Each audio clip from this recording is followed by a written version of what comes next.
I'm Robin Gagnon. And I'm Eric Gagnon, and we sell restaurants. We started the nation's largest restaurant brokerage firm, We Sell Restaurants, over a decade ago. You can find us online at WeSellRestaurants.com. We are on your radio once a week with the leading authorities in this industry talking about those subjects trending in the restaurant business. Tweet your own questions on our topic while we're on the air to our Twitter handle, Sell Restaurants, or post them on our Facebook page, Facebook.com/We Sell Restaurants. If we don't get to your question, we'll follow up with you on social media. Our goal is to satisfy your appetite for acquisition, feed the need for restaurant reality, and serve up a recipe for business success. If you have ideas for our shows or comments, email me. My email address is eric, E-R-I-C, at WeSellRestaurants.com. For today's show, we're going to be talking about the rise of the food truck phenomenon. You know, we recently attended a seminar called Food Trucks 101 and interviewed some of the guest speakers. Since our topic this week is food trucks, we also brought in some top experts that are well-versed in the food truck scene.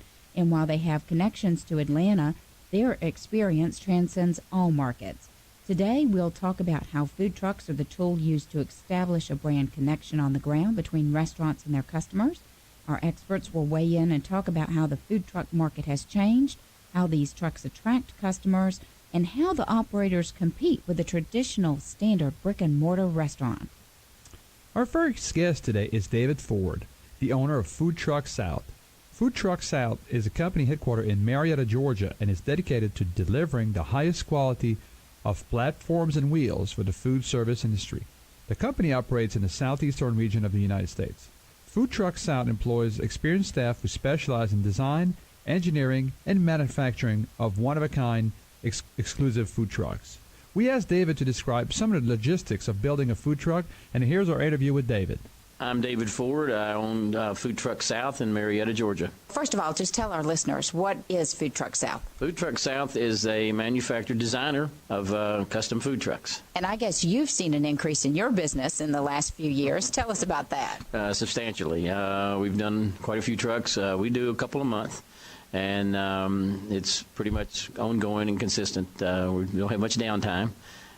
Which is good sometimes, but I'd like to have some vacation time, but hadn't had that happen yet. So are these trucks custom made from ground up? Basically, they're just an engine and a frame, and you guys customize pretty much A to Z from that point? Well, we do. Basically, we have two different options. We either buy a brand new truck from the manufacturers. There's two manufacturers in the United States that make them for people like FedEx, UPS, different fleets, potato chip companies, snack food companies.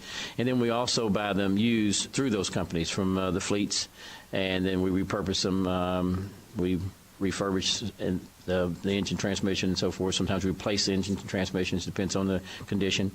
And then they come to us pretty much gutted anyway, because really all they put in there is a shelving system, and it takes us about 3 hours to get the shelving system out, and then we go at it. We've already got a design laid out, so when it comes in and we install what we call the stage one, which is the tanks, the propane, water tanks, fresh and gray, the generators, and storage compartments that we put on them.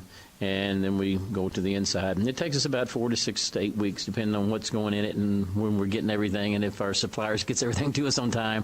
But we tell people that usually 6 to 8 weeks from start to finish. And that's everything we do.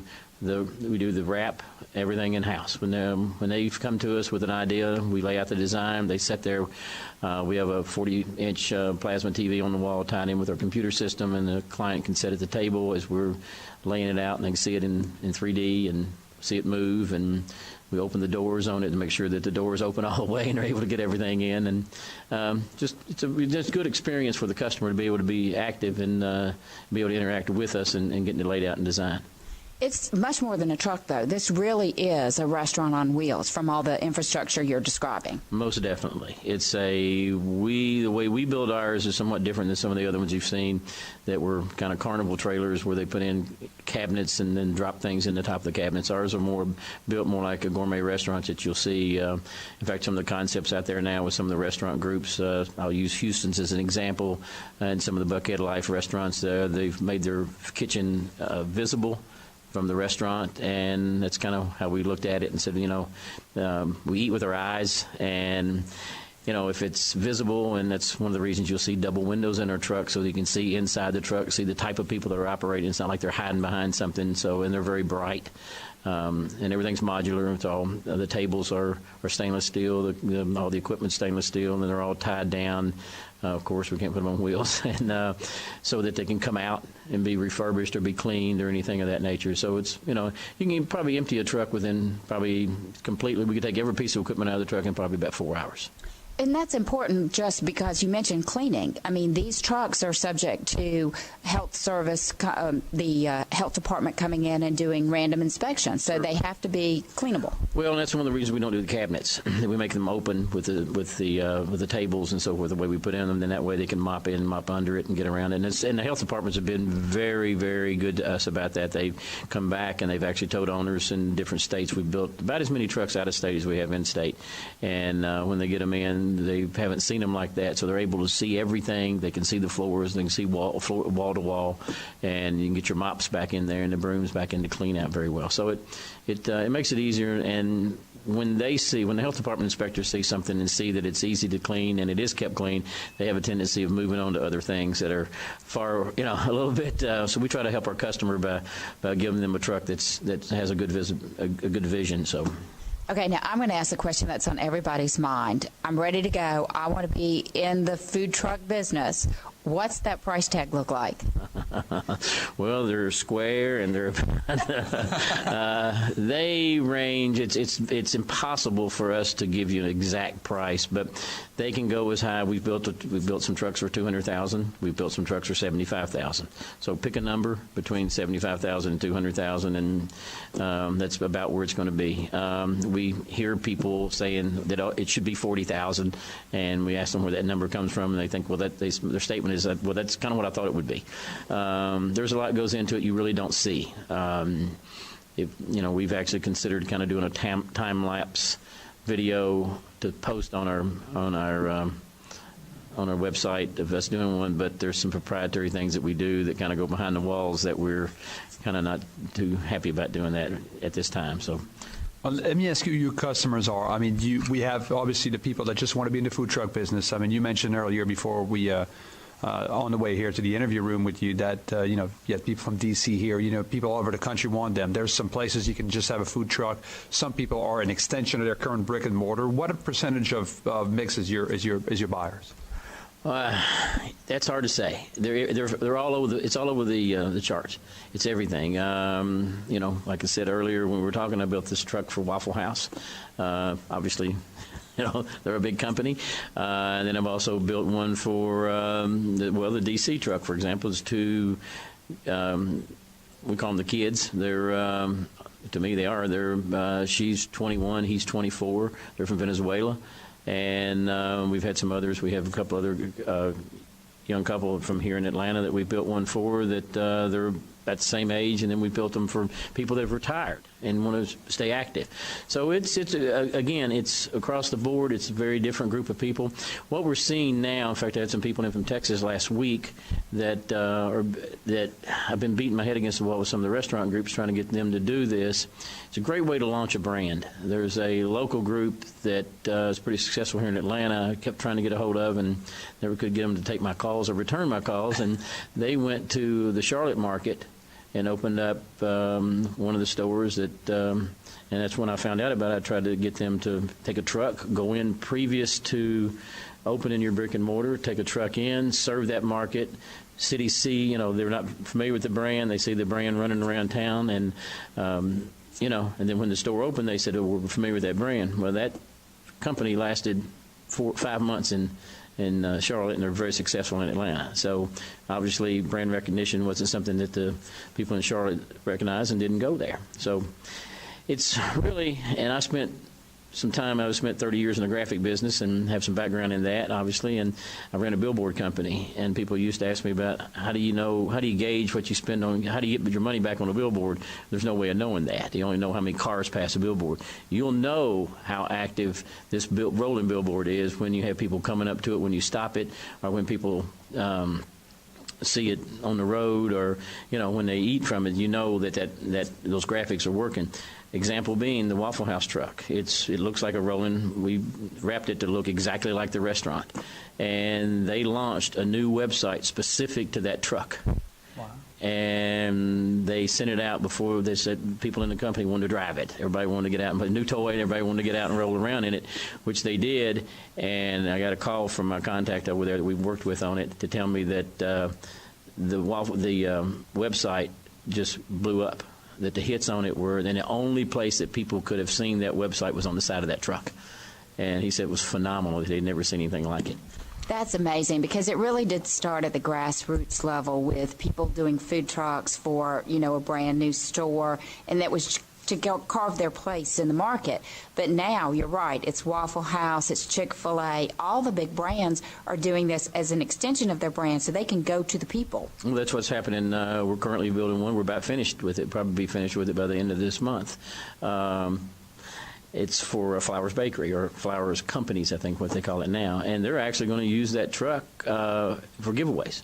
They're going to go to like supermarket openings or their clients. I mean, again, that's kind of what they've told me. I'm assuming it's the case. And going to make sandwiches, and who better make sandwiches than Flowers? But they're going to use it as a good PR tool. And if you watch TV now, you'll see a lot of trucks are used in backgrounds. There's, I think, if I can say a brand name here, the Hamburger Helper has a truck that's used as a backdrop.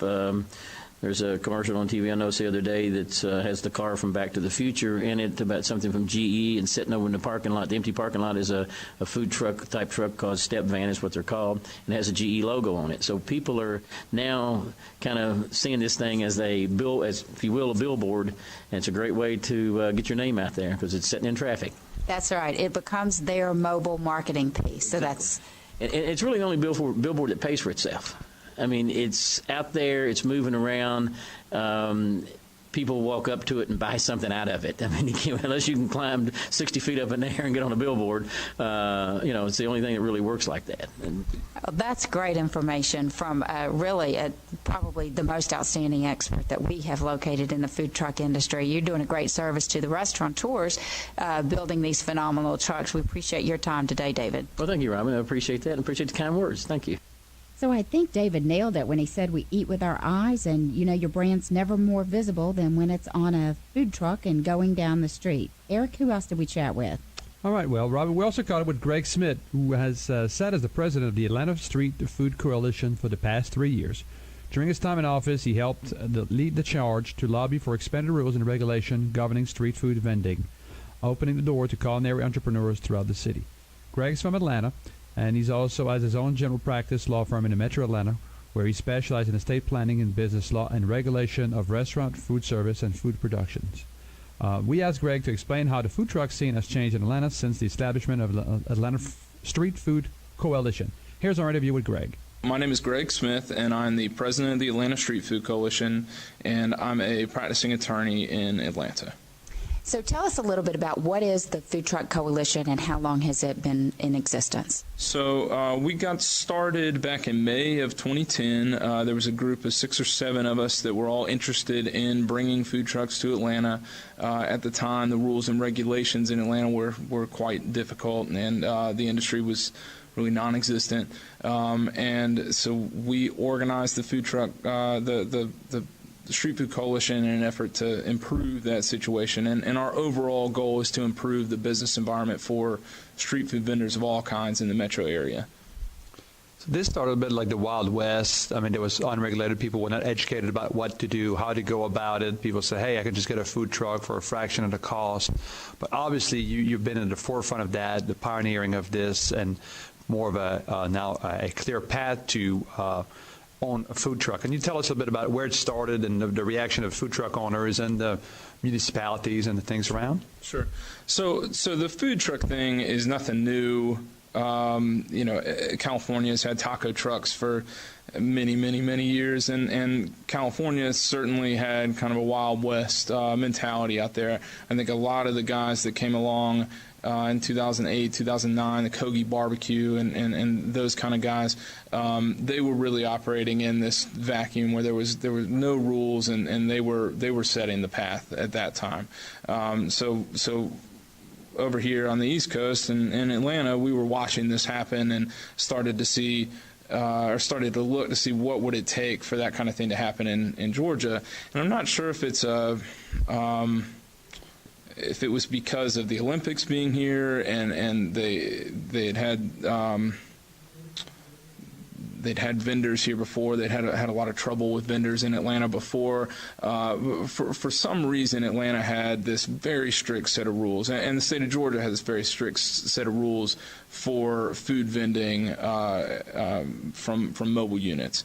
And so we took a look at that and tried to pinpoint which issues we should try and deal with first, and we started working with the health department, started working with the city of Atlanta, and started knocking back some of those things with the help of these guys at the health department and at the city of Atlanta. And luckily, within about 6 months of starting out, we had 10 trucks that were operating in Atlanta, and now we're up to we have more than 65 at last count in Atlanta that are operating.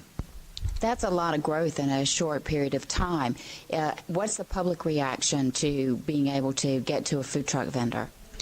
It's been really exciting to watch. When we first got started, when we had our first events in Midtown Atlanta, for example, back in early 2011, we must have had 2,500, 3,000 people show up for a lunch shift in Midtown, and that was even with very little marketing. We would put something out on Facebook, and the people would just rush out. And we still see that kind of activity happen every time we launch a new event. We've got a lot of events that are reaching outside of the city limits of Atlanta, going to Dunwoody, Brookhaven, Alpharetta, so on and so forth. And each time we launch one of those events, there's thousands of people coming out to see the food trucks. There's a lot of excitement that still is around this industry. It's not as easy as it looks, though. So give us an idea of what it takes you to get off the ground financially and in terms of ordinances and complying with the law to get started and go from no food truck today to in operation. Time, cost, effort. Sure. So I think that people really have a misperception about what it takes to get into the business. I mean, this is a full restaurant on wheels. So you have all of the logistics that go into operating a restaurant, and you put that in a mobile situation. You have it moving around the city, and in the middle of summer, it really can be very challenging. I think the overhead is certainly lower for a food truck than it would be for an established restaurant. You just don't have the fixed costs, the rent and things like that you may have with the restaurant. But you still have a lot of the challenges, most of the challenges with a food truck that you would have with a typical restaurant. So it's not an easy business by any means. I typically recommend, and this is just a round number, but I typically recommend that folks who are wanting to get started in this business, they have $100,000 in capital. That would be to purchase a truck, and that's not going to get a top-end truck. Those can go for north of $100,000 alone. But $100,000 is probably a good starting point for someone who's going to buy a used truck and have some working capital left to get started. Well, once you get started, obviously you're making sales, and that's one of the unknown. What should a first year, or maybe I know it's only been a few years here in the Georgia market, but what should the typical food truck operator expect in annual sales? Because they're not, like you said, they're not like a brick and mortar. They're not open 7 days a week, from 11 a.m. till 9 p.m. So what are some of the sales and expectation that people should be looking for on that? It really depends on what kind of operation they're going to have. If it's somebody who's just going to do this on the weekends, then you may be talking about $150,000 in sales a year, $200,000 in sales a year. I think just like the restaurant industry, you should expect to have 20% profit, 15-20% of profit once it's all said and done. And so that would be a nice earning for the year. but maybe not a salary replacement. Then there are the guys that are getting into this business. They're spending way more than $100,000 to get started, maybe $250,000 or $300,000 to get started. They're operating as a 7-day-a-week business. They have a staff. They have general managers. They're going full in on this business. It is not impossible, I think, for somebody like that to hit $750,000 in sales or $1 million in sales.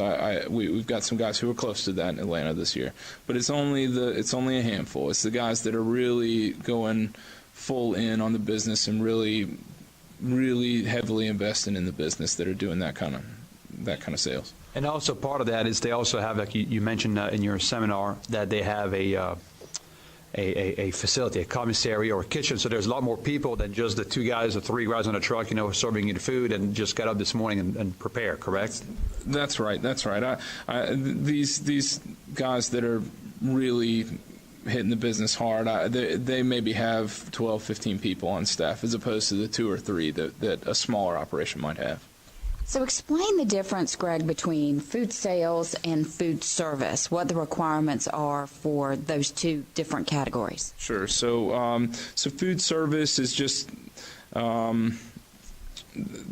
that is a typical restaurant is carrying out food service. So you're preparing food on site that's intended to be consumed on site would be food service. Food sales it's a pretty limited class. It's grocery items, baked goods, popsicles, some ice cream and things like that would fall into the food sales category. So the cupcake shops that pop up on a truck, it's a much easier way to get into the business and not so many requirements. Much easier if you can fit into the narrow requirements for food sales. It's much easier to get started that way. You don't have the same equipment requirements and things like that. And the Department of Agriculture, they issue permits for food sales operations, and they just have an easier set of rules that people have to follow. So it seems like food trucks are just about like a regular restaurant. It's going to cost more than you think. There's no guarantee of success, and it's a whole lot of work. Would you agree?